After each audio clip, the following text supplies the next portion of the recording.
Hi guys, I am starting a new book today. And I'm gonna be honest, it's strange. It's a strange one. I don't know that I'm going to agree with everything that is in this book, but I think it's interesting, and so I am gonna read it. It is called The Atlantean Conspiracy. Okay? So let me just see if I can open it here. Oh, here we go. Load it up, guys. Okay, it's called The Atlantean Conspiracy by Eric Dubay.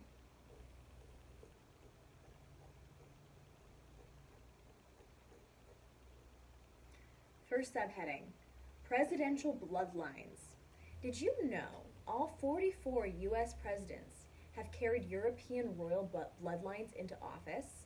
34 have been genetic descendants from just one person, Charlemagne, the brutal 8th century king of the Franks. 19 of them directly descended from King Edward III of England. In fact, the presidential candidate with the most royal genes has won every single American election. I don't know how I would go about confirming that. Okay. This is a quote. Oh, okay. This is a quote from David Icke. He says, "This information comes from Burke's Peerage, which is the Bible of aristocratic genealogy based in London. Every presidential election in America since and including George Washington in 1789 to Bill Clinton has been won by the candidate with the most British and French royal genes. Of the 42 presidents to Clinton, 33 have been related to two people, Alfred the Great, King of England, and Charlemagne, the most famous monarch of France." So it goes on. 19 of them are related to England's Edward III, who has 2,000 blood connections to Prince Charles. The same goes with the banking families in America. Google Bush and Barbara Bush, I'm sorry, George Bush and Barbara Bush are from the same bloodline. The Pierce bloodline, which changed its name from Percy when it crossed the Atlantic. Percy is one of the aristocratic families of Britain to this day. They were involved in the gunpowder plot to blow up Parliament at the time of Guy Fawkes. Okay, end quote.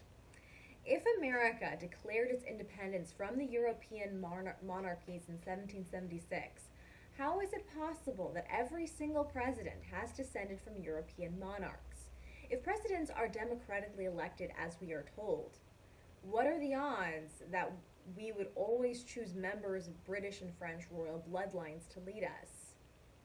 Okay, this is a quote from Michael Sarian. He says, "The Americas have always been owned and governed by the same royal families of Britain and Europe that conventional history states as being among those defeated during the wars of so-called independence."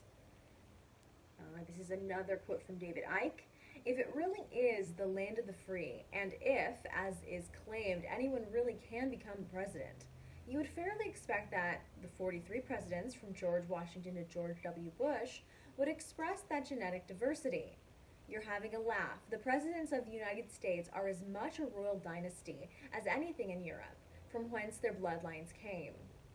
Researchers like David Icke, Michael Sarian, and Fritz Springmeier, along with foundations like the New England Historical Genealogy Society, Burke's Peerage, the Roman Piso homepage, and other reliable genealogical sources have documented these royal presidential bloodlines. Actually, by branching out far enough on the presidential family tree, the dedicated researcher will find that all 44 presidents share kinship, belonging to the same general ancestry, often called the 13th Illuminati bloodline, the Merovingian line, or the Windsor-Bush bloodline. We have another quote from David Icke. "If you go deeply enough into the genealogical research, you will find that all the presidents are from this line." A spokesman for Burke's Peerage, the Bible of royal and aristocratic genealogy based in London, has said that every presidential election since and including George Washington in 1789 has been won by the candidate with the most royal genes. Now we can see how and why. United States presidents are not chosen by ballot. They are chosen by blood. Okay, we have a diagram here showing how they're all connected. Okay. Granted, the relationships are sometimes distant, 10th or 15th cousins, But in a country with hundreds of millions to choose from, this simply cannot be chance or coincidence. Gary Boyd Roberts, a genealogist at the New England Historic Genealogical Society, thoroughly traced these connections in his book, Ancestors of American Presidents. George W. Bush himself is directly related to 16 former U.S. presidents, including George Washington, Millard Fillmore, Franklin Pierce, Abraham Lincoln, Ulysses Grant, Rutherford B. Hayes, James Garfield, Grover Cleveland, Teddy Roosevelt, William H. Taft, Calvin Coolidge, Herbert Hoover, Franklin D. Roosevelt, Richard Nixon, and Gerald Ford. Bush is closely related to the King of Albania and has kinship with every member of the British royal family and the House of Windsor. He is related to 20 British dukes, the 13th cousin of Britain's Queen Mother, and of her daughter Queen Elizabeth. He is 13th cousin once removed from Prince Charles and has direct descent from King Henry III, Charles II, and Edward I of England. Through the House of Windsor and King Henry III, the Bushes and Bill Clinton are genetically related as well. This is another quote from David Icke. According to Burke's Peerage, even according to official genealogy, Bill Clinton is genetically related to the House of Windsor, the present royal family in Britain, to every Scottish monarch, to King Henry III of England, and to Robert I of France. In 2004, George W. Bush ran as a Republican against Democrat John Forbes Kerry, his 16th cousin. These cousins, related to the same British and French monarchs, are also secret society brothers in the infamous Skull and Bones fraternity. John Kerry descends from King Henry II of England and Richard the Lionheart, leader of the Third Christian Crusade in 1189. He also has links to royalty in Albania, Sweden, Norway, Denmark, Russia, Persia, and France, but still not enough royal genes to top George Bush.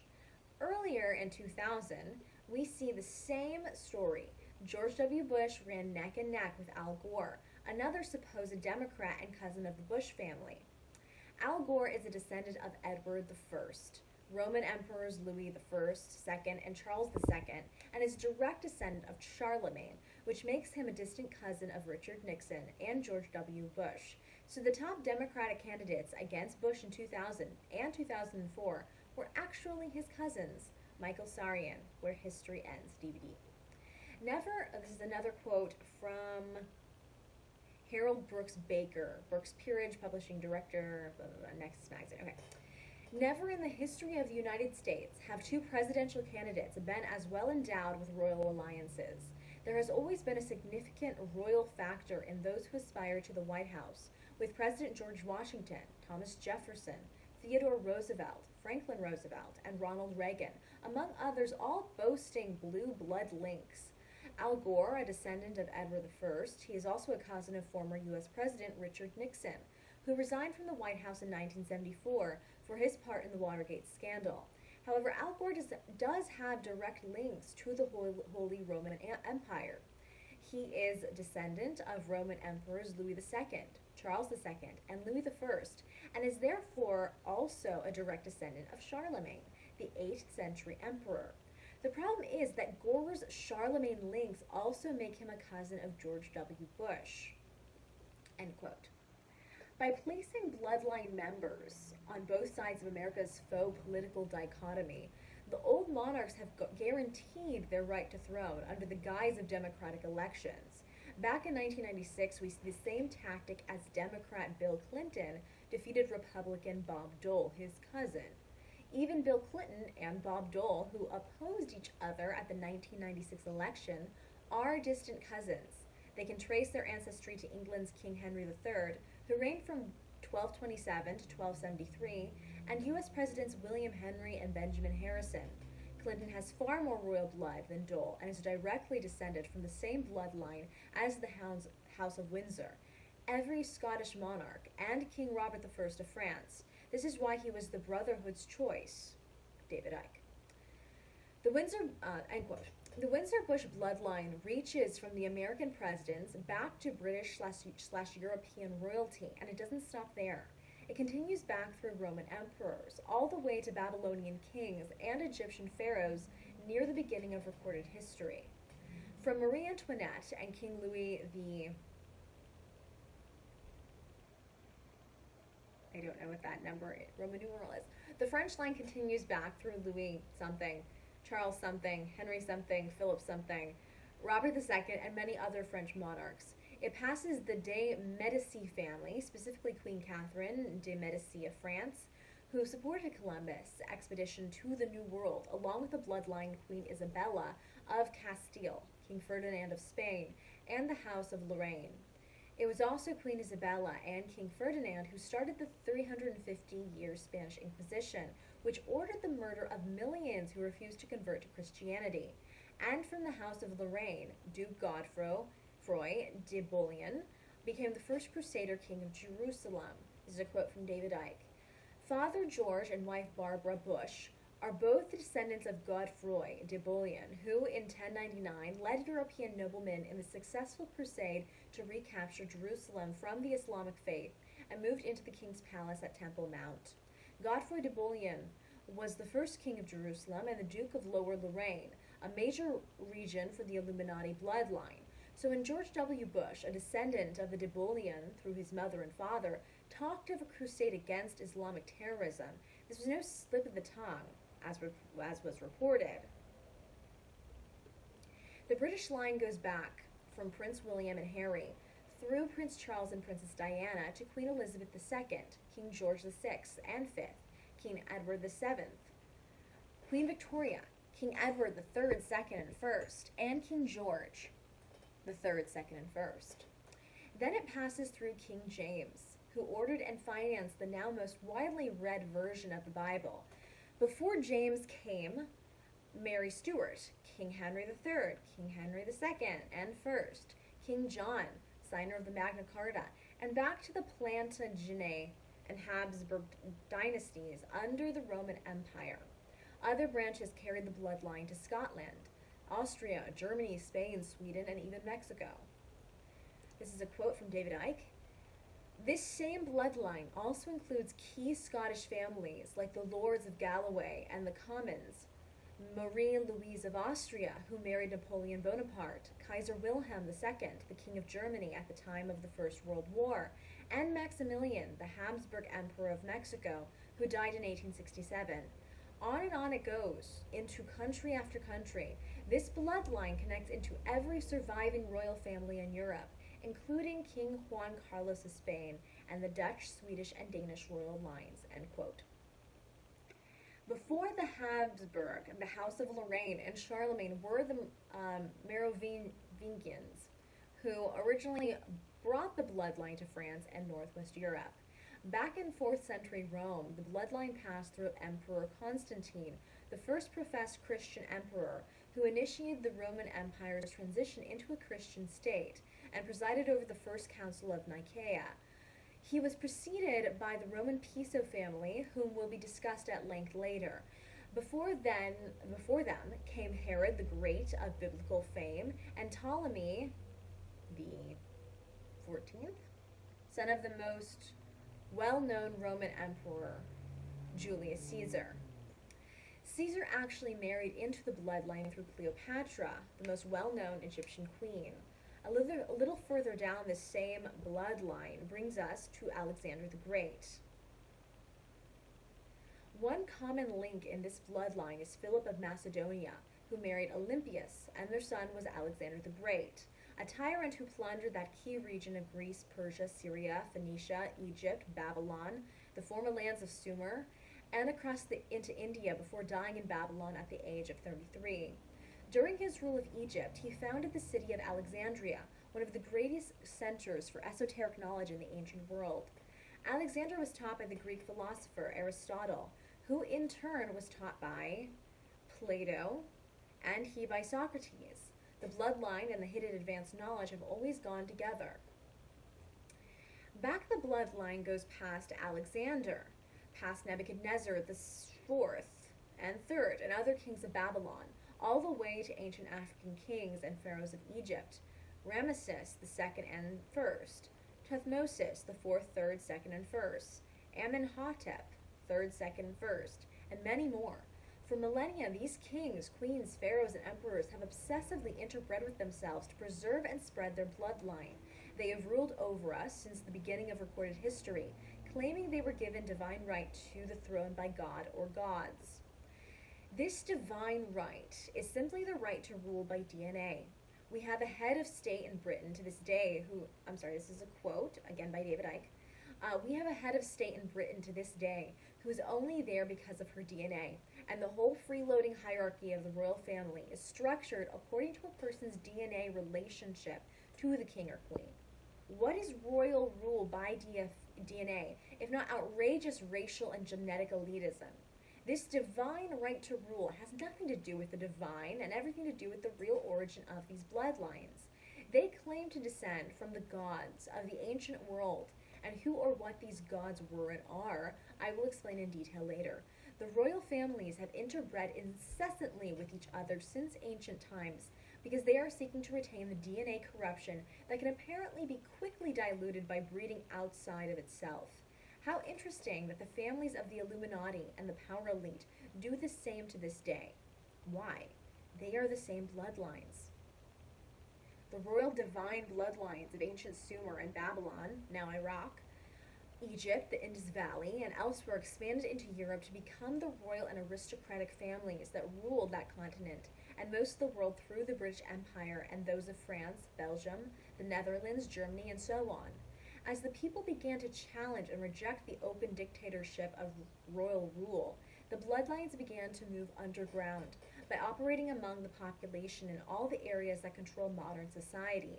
You will find a similar story all over the world. Credo Mutwa, the official historian of the Zulu nation, told me how so many black African leaders that were placed in power after the colonial masters gave the continent independence came from the bloodlines of African kings and queens who claimed to descend from the same gods as their white counterparts. End quote. The New World Order. Again, another quote from David Icke. The Illuminati can be traced back thousands of years to Sumer, Babylon, Egypt, and still further into what we call prehistory. Through the centuries, they have been working constantly to centralize global power and complete their great work, global dictatorship. Behind the apparent randomness of world events has been the Illuminati secret network that is privy to knowledge the rest of the people never hear about. The network is controlled by ancient interbreeding bloodlines and their offshoots, headed today by the same 13 elite families, which are structured in a DNA hierarchy. These include the Rothschilds, Rockefellers, House of Lorraine, Habsburgs, and the third Taxis dynasty from Bergamo. The Bloodlines, end quote. The Bloodlines agenda, their great work, which is nothing short of world domination, has exoterically been called the New World Order by many politicians and Masonic authors. The Old World Order was characterized by monarchies, countries with independent standing armies, metals, and fiat currency. The New World Order will be characterized by one world government, open borders, a world army, world court, and a world cashless credit-based currency managed via microchips.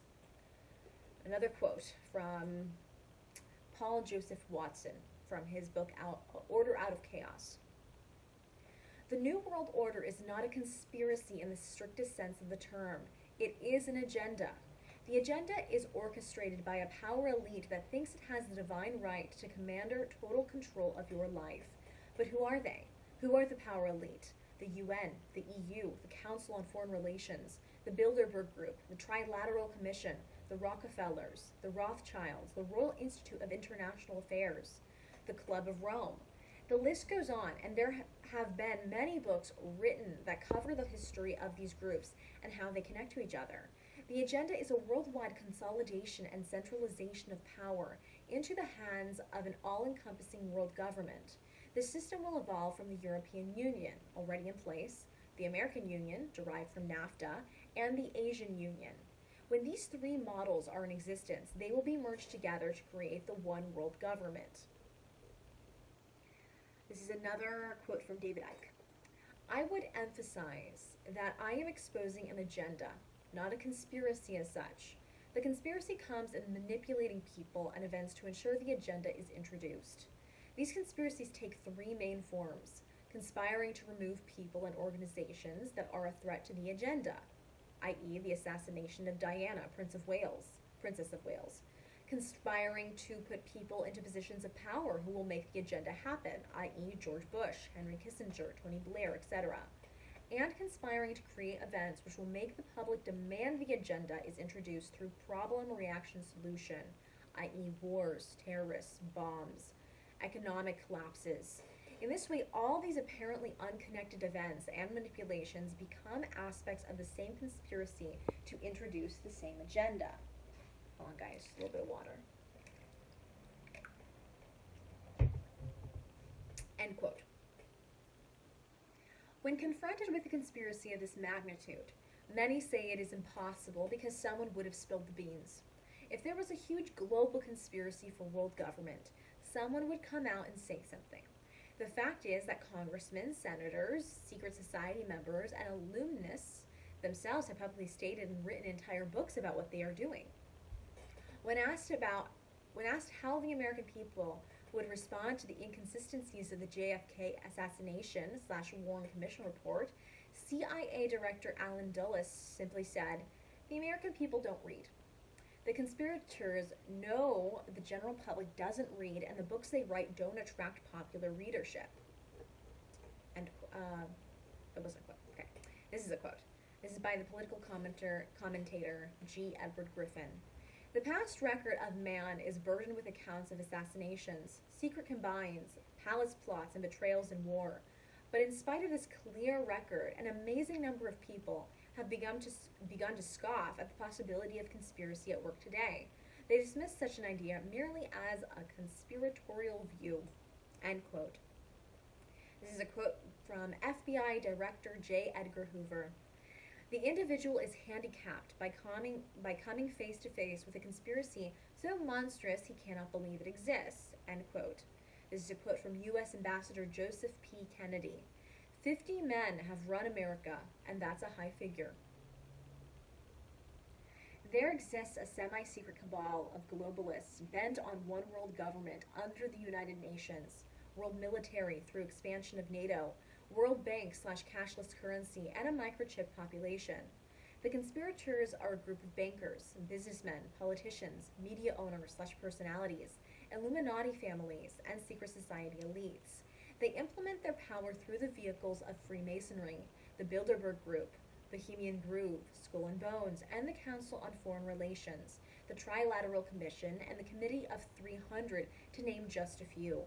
Their agenda for world governance has been known to secret society elites and Illuminati families for centuries as the Great Work, though nowadays it is politically referred to as the New World Order. This is another quote, a long quote, from David Icke. He says, "The Illuminati structure can be symbolized as a web or as a pyramid in which the few at the top dictate to the many at the bottom. The many are kept in ignorance of what is really going on. The pyramid structure of secret societies is mirrored in government, banking, business, and every other organization and institution. Only the few at the top of the pyramids know the real agenda and what the organization is trying to achieve. The further you go down the pyramid, the more people are working for the organization, but the less they know about its real agenda. They are only aware of the individual job they do every day. They don't know how their contribution, apparently innocent in isolation, connects with those of other employees in other areas of the company, government, or whatever. They are compartmentalized, and the only people who know how it all fits together are the very few sitting at the top, the bloodline families and their lackeys. The smaller pyramids, like the local branch of a bank, fit into bigger and bigger pyramids until eventually you have the pyramid that encompasses all the banks. It is the same with the transnational corporations, political parties, secret societies, media empires, and the military. If you go high enough in this structure, all the translational corporations, like the oil cartel, major political parties, secret societies, media empires, and the military, via NATO for instance, are controlled by the same families who sit atop the biggest pyramids. In the end, there is a global pyramid that includes all the others. At the capstone of this, you will find the most elite of the Illuminati, the purest of their bloodlines. In this way, they can coordinate through, apparently, unconnected, even opposing areas of society, the same policies. All roads lead eventually to them." End quote. Okay, guys, I'm going to end there. That was a lot. That was a lot to take in. Again, I am reading this book not to have an opinion on it, but just because I feel like most people don't read anymore. And these kind of out there books, I think, are really. I think they're really important to read because I think it's important before we make conclusions on things to get both sides of the coin. Even if it's very easy to dismiss David Icke as a conspiracy theorist or, have other kinds of opinions on this, I think it's important to actually listen to this information and make a decision based on both sides of information. So that is what I'm doing. I'm happy to read weird books and out there books, and it is very possible that there is some truth in some of these books, okay? So feel free to like and subscribe and comment, and if you have a suggestion as to another book you'd like me to read after this, feel free to let me know. Again, this was the Atlantean Conspiracy, and I'm going to continue reading it next week. Or I'll do another reading of this week, and we'll continue on until it's fully read. Okay, thanks, guys.